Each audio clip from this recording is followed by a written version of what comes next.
দেশের অনেক গুরুত্বপূর্ণ বিষয়ে সংস্কার এখনো বাকি, তাই গণতন্ত্র প্রতিষ্ঠায় দ্রুত নিরপেক্ষ ও সুষ্ঠু নির্বাচনের দাবি করেছেন বিএনপি নেতারা। নির্বাচন নিয়ে একটি মহল অস্থিতিশীল পরিবেশ তৈরি করার চেষ্টা করছে বলেও অভিযোগ করেন তারা। শনিবার রাজধানীতে বিভিন্ন অনুষ্ঠানে যোগ দিয়ে এসব কথা বলেন বিএনপি নেতারা। বিস্তারিত জানাচ্ছেন মোবাশ্বের আহমদ। শনিবার ঢাকা বিশ্ববিদ্যালয়ে জাতীয়তাবাদী লেখক ফোরাম আয়োজিত শহীদ জিয়া ও বাংলাদেশ জাতীয়তাবাদ শীর্ষক আলোচনা সভায় যোগ দেন বিএনপির স্থায়ী কমিটির সদস্য ডক্টর আব্দুল মঈন খান। এ সময় তিনি বলেন, বিগত 16 বছর দেশের জনগণের দুঃখ দুর্দশার কথা বুঝতে পারেনি বলেই দেশ ছেড়ে পালাতে বাধ্য হয়েছে একটি দল, যারা কখনোই দেশের মানুষের ভেতর জাতীয়তাবাদ তৈরি করতে সফল হয়নি। স্বাধীনতার চেতনা আওয়ামী লীগকে কিন্তু খুঁজে পাওয়া যায়নি, এখন খুঁজে পাওয়া যায়নি। আজকে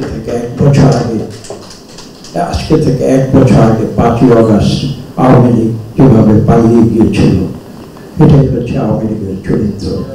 তারা বাংলাদেশি জাতীয়তাবাদ হিসেবে বাংলাদেশের জাতীয়তাবাদকে চিহ্নিত করার পরেও, দীর্ঘদিন দেশ শাসন করার পরেও তারা কিন্তু বাংলাদেশি জাতীয়তাবাদে কোনো পরিবর্তন আনতে সক্ষম হয় নাই। দেশের রুচিশীল রাজনীতি ও তরুণ সমাজকে ধ্বংস করেছে পতিত সরকার।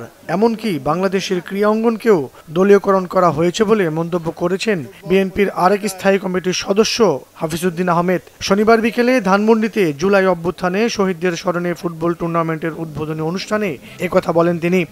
স্পোর্টস ওয়ার্ল্ড হলো একটা ডিফারেন্ট ওয়ার্ল্ড। যারা বর্তমানে খেলার মধ্যে আছে অ্যাক্টিভ খেলোয়াড়, তাদেরকে রাজনীতি থেকে দূরে রাখা হয়। কিন্তু দেখেন, এদেশের দুজন বিখ্যাত খেলোয়াড়, সাকিব আল হাসান ক্রিকেটার, মাশরাফি বিন মুর্তজা, যারা যখন জাতীয় দলে খেলে তাদেরকে এমপি বানিয়ে দেওয়া হয়েছে, বিনা ভোটের এমপি।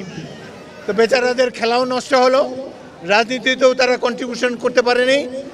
একসময় যারা ছিল জনগণের অত্যন্ত আরাধ্য, যাদের পিছনে জনতার ঢেউ লেগে থাকতো, আজকে তারা পালিয়ে বেড়াচ্ছে।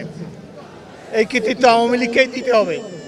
একই অনুষ্ঠানে উপস্থিত ছিলেন বিএনপির সিনিয়র যুগ্ম মহাসচিব রুহুল কবির রিজভী। বলেন, নির্বাচন নিয়ে একটি মহল অস্থিতিশীল পরিবেশ তৈরি করার চেষ্টা করছে। আজকে অনেকেই ঘোলা পানিতে মাছ শিকারের চেষ্টা করছেন। কেউ কেউ বলছেন নির্বাচনের পরিবেশ নেই। কেন বলছেন? নির্বাচনকে আপনারা কৌশলে নানা কথার ফুলঝুড়ি দিয়ে সেটাকে আপনারা বিলম্ব করাবেন, সেইটাকে আপনারা সমালোচনা করবেন। কেন? এর উদ্দেশ্য কি?